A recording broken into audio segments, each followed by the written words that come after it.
Radiator yang mana kalau tak dijaga dia akan jadi macam ni lah. Okey, nak tengok. Hai, Assalamualaikum. Jumpa lagi kita Okey, so untuk episod kali ni saya akan kongsi dengan anda bahagian-bahagian enjin yang biasanya berlaku kebocoran lah pada kereta Proton Wira. Jom kita tengok. Okey, so saya buka enjin dia. Okey, yang pertama, yang bocor yang paling biasa lah, yang paling common adalah yang pertama bocor dekat cap ni lah. Biasanya berlaku bila kita bawa laju mungkin lebih daripada 120 km/h lah. Kita bawa laju dalam masa yang agak lama, so mungkin pressure dalam enjin ni agak tinggi, jadi dia akan tolak sikit lah kita punya minyak akan keluar leaking. So itu tak bahayalah, itu biar kita biarlah, kita lap balik dan kita biar macam tu je, tak ada masalah. Kemudian yang kedua yang biasa bocor juga adalah kita punya rocker cover ni, gasket atas ni. Biasalah kita dah lama dah asyik kena panas sejuk, dia punya getah tu akan jadi keras lah. Tapi kos dia pun tak mahal mana, kalau Wira ni setakat RM80, bawah 100 lah boleh settle masalah. Okey, yang ketiga yang biasa juga berlaku adalah bocor dekat distributor ni. Distributor ni dia akan bocor dekat o-ring dia.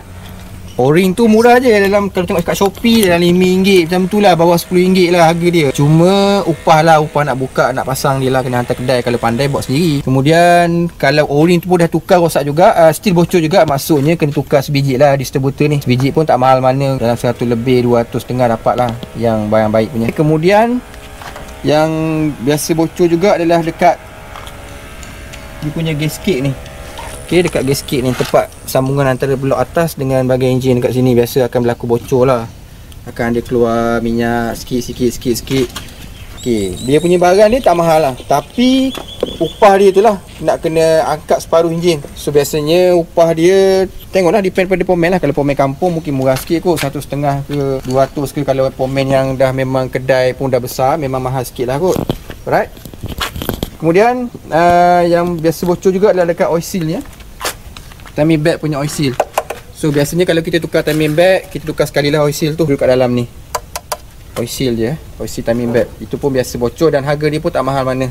Biasanya kalau kita tukar timing belt, terus kita superman check lah sekali jalan. Okey.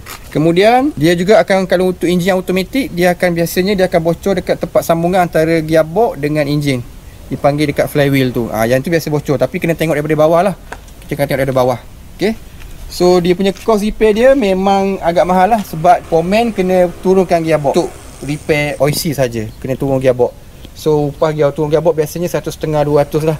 Kalau pandai-pandai buat sendiri tak ada masalah lah. Okey, alright. Okey, jom kita tengok contoh untuk radiator yang mana kalau tak dijaga dia akan jadi macam ni lah. Okey, nak tengok dia punya cap dia warna o-ring maksudnya ada karat lah. Dah ada karat dalam kita punya sistem penunjukan enjin lah. Dalam radiator ni dah ada karat banyak lah. Okay, kalau kita dibiarkan lama, kemungkinan akan berlaku sumbat lah dalam kita punya radiator dan boleh menyebabkan overheat. Bila overheat, kita punya heat cylinder koyak, kena auto overhaul enjin lah. Kena overhaul enjin ataupun kena tukar enjin terus. Okay, so anda picking lah.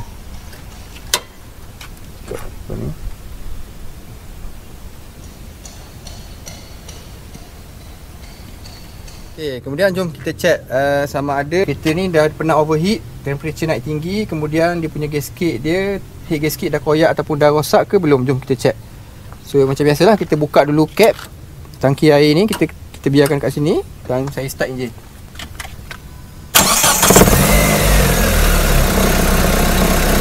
So kita check, tengok ada buih tak.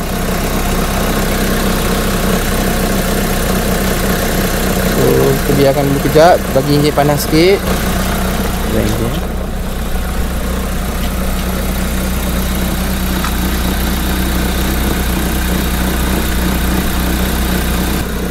Okay, ni enjin dah panas sikit. So kita tengok tadi ada buih-buih keluar.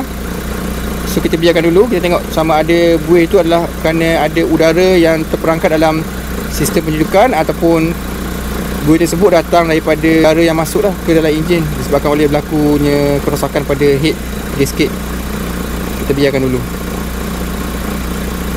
Kalau buih itu berlaku secara berterusan, bermaksud dah ada problem lah dekat dia punya head gasket. Kalau kerosakan macam ni tak berapa teruk lah. Mungkin ada pinhole lah, ada koyak-koyak, ada lubang sikit pada head gasket. Okay, so kita dah boleh tengok sekarang ni enjin dah betul-betul panas. Tengok ada buih secara berterusan keluar. Tengok ada gelembung udara. Okay, kita cuba tekan minyak sikit.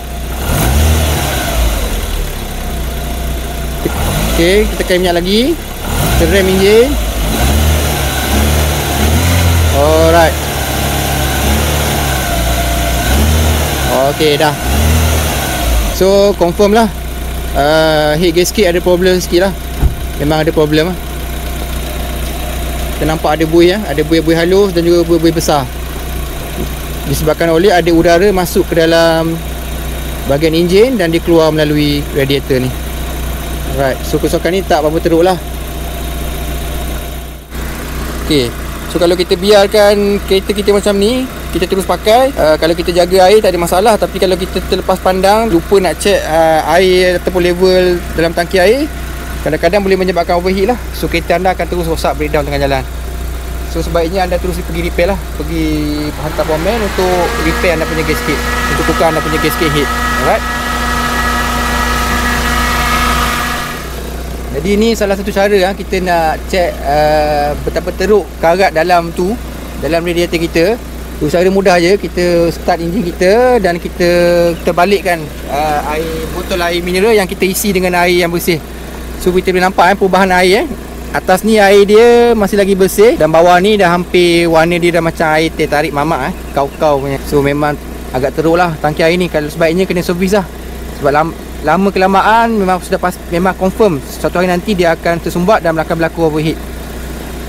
So ini cara yang hanya untuk kita check sama ada tangki air kita betul-betul rosak atau tak. Tapi ni bukan cara untuk kita membaikinya. So kalau anda dah tengok macam ni rupa dia, baik anda pergi hantar pergi bengkel lah. So inilah hasil dia daripada kita buat tadi. Tak sampai berapa minit lah, 5 minit saja. Paling lama 5 minit kita buat tadi. So dah macam ni rupa dia. Jadi inilah cara yang terbaik lah untuk kita check, untuk kita yakinkan diri kita bahawa kereta-kereta ni dah memang kena pergi hantar servis kita punya radiator. So janganlah anda nak jimat duit anda berapa puluh ringgit je pun.